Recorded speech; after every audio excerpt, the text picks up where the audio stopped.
Bienvenue pour la liste de mots des dictées flash.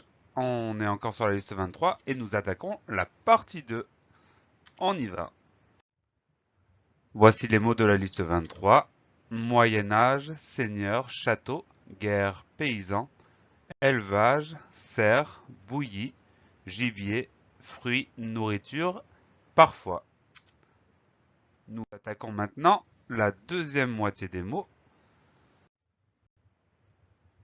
et nous commençons par les étudier un par un. Le premier mot est le mot cerf. Alors attention, ce n'est pas le nom de l'animal, c'est simplement une sorte d'esclave du Moyen-Âge. Enfin, c'est quelqu'un qui travaillait pour un seigneur, tout simplement. Donc on remarquera que la première lettre de ce mot est un S. Et il y a un F muet qu'on n'entend pas à la fin puisqu'on prononce cerf. Il s'agit d'un nom masculin puisqu'on va dire un cerf. Et au féminin, même si on l'entend très rarement, ça va donner une serve avec un V et un E. Et comme la plupart des noms communs, il prend un S au pluriel. Voilà pour le mot cerf. Le deuxième mot est le mot bouillie.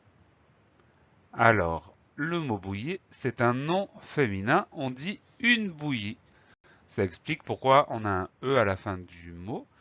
Dans bouillie, nous avons les deux L et le I qui donnent le son IE. Et le reste s'écrit tout à fait naturellement. Au pluriel, on met simplement un S comme la plupart des noms communs. Le mot suivant est le mot gibier. On fera attention simplement au E et au R qui forment le son E final. Il s'agit également d'un nom masculin, on va dire un gibier, et comme la plupart d'entre eux, il prend un S au pluriel des gibiers avec un S. Le mot suivant est le mot fruit, un mot qu'on connaît très bien. Alors, il y a un T muet à la fin qu'on peut reconnaître dans le mot fruitier, par exemple. Il s'agit d'un nom commun masculin, on va dire un fruit. Et comme la plupart d'entre eux, encore une fois, on met un S pour obtenir le pluriel. Voilà pour le mot fruit. Le mot suivant est le mot nourriture. Alors, on va faire attention aux deux R qui font le son RE en milieu de mot. On n'oublie pas de les mettre tous les deux. Il y a un E à la fin, ce qui est logique puisque on a rarement un mot qui finit avec R tout seul. Il s'agit également d'un nom commun et celui-là est féminin. On va dire la nourriture ou une nourriture. Et encore une fois, pour le mettre au pluriel, on va mettre un S. Voilà pour le mot nourriture. Le mot suivant est le mot parfois. Alors, parfois, il y a un S muet à la fin du mot.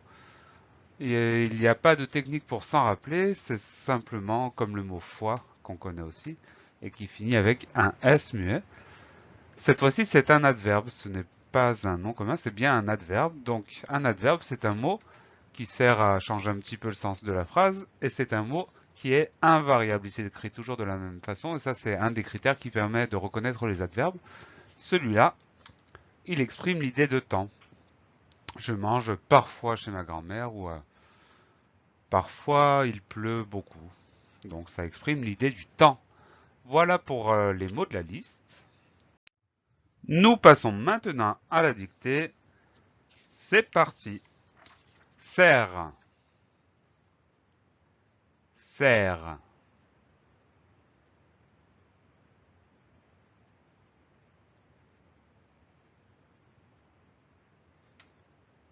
Bouillie, bouillie.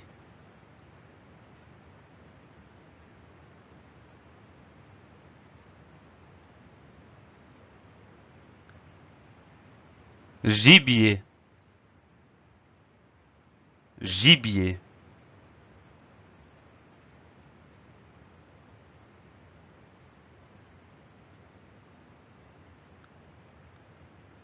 Fruit, fruit.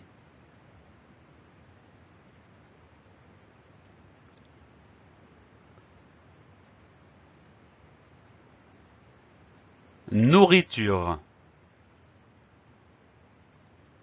Nourriture.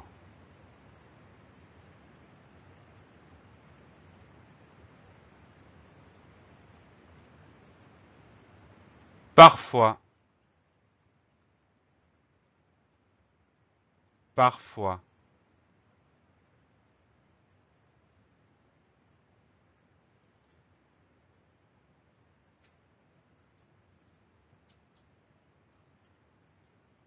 Il est temps maintenant pour toi de vérifier ce que tu as écrit. Les mots s'affichent. Pendant ce temps-là, je te donne rendez-vous la prochaine fois pour la liste 24. À bientôt!